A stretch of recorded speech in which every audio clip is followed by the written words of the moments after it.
과연 대한민국 헌법재판소가 저런 이유로 대통령을 탄핵할 수 있는가? 나는 대통령 편드는 거 아닙니다. 편드는 건 아닌데 사법적 심판이 그건 옳지 않다는 겁니다.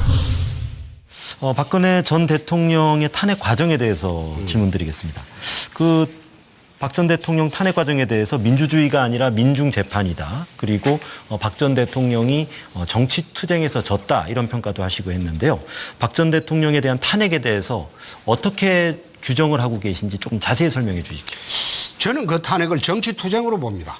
정치투쟁으로 보는데 본질을 정치투쟁에서 본질에서 졌다고는 저는 그래 봅니다. 박근혜 대통령이 탄핵의 가장 큰 원인이 되었던 최순실이한테 돈 줬다. 그거 자세히 들여다보면요.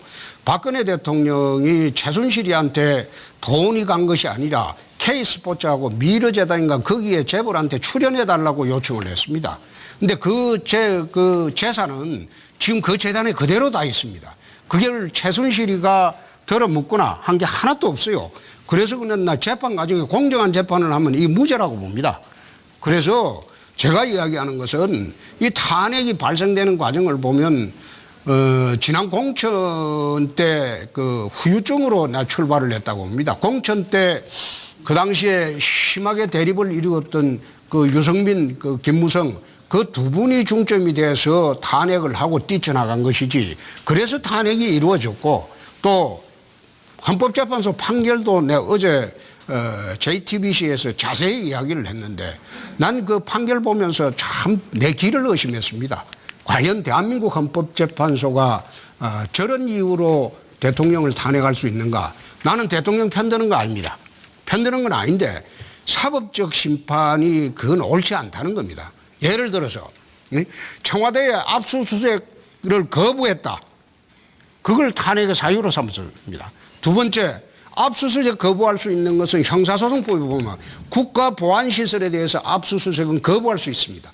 두 번째, 대통령의 변명이 오락가락했다. 그거는 대통령이 피의자가 된 이상 피의자가 오락가락 변명을 하는 것은 자기 형사소송보다는 권리입니다. 그걸 확정하는 게 재판입니다. 그리고 세 번째, 또 특검이나 검찰에 조사받으러 나가지 않았다. 조사받으러 안 나가도 돼요. 그게 형사소송보다는 피의자의 권리입니다. 그러면 조사받으러 안 나가면 강제수사를 해야죠.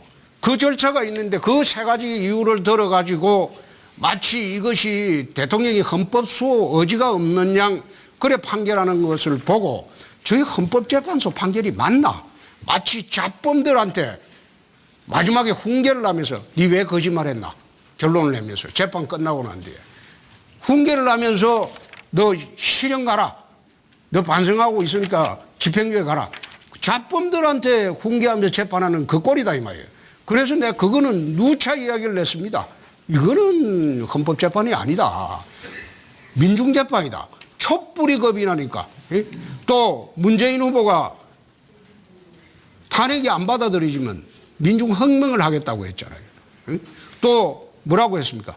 보수를 불태워버리겠다고 했습니다.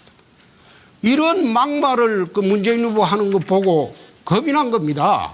그래서 내가 이런 판결은 옳지 않다. 나는 절대 박근혜 대통령에 비판도 많이 한 사람입니다. 그래서 참 우리 우파 진영에서 내 비난도 많이 받고 있어요.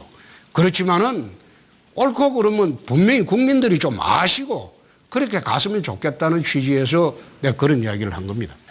이번 대선은 단순히 임기 5년 대통령을 뽑는 그런 선거가 아닙니다. 대한민국의 체제를 선택하는 전쟁입니다. 친북 좌파 후보가 집권하면 안 됩니다. 보수인 척하고 돌아다니는 위장보수 친북 후보가 되어서도 안 됩니다. 대한민국을 지킬 수 있는 유일한 후보 홍준표입니다. 홍준표가 강당과 결기로 자유대한민국을 지켜내겠습니다. 국민이 나라 걱정 안 하고 안심하고 살 수 있는 나라, 서민이 잘 사는 대한민국 꼭 만들겠습니다. 홍준표에게 힘을 모아 주십시오. 홍준표를 찍어야 자유대한민국을 지킵니다. 기호 2번 홍준표입니다. 고맙습니다.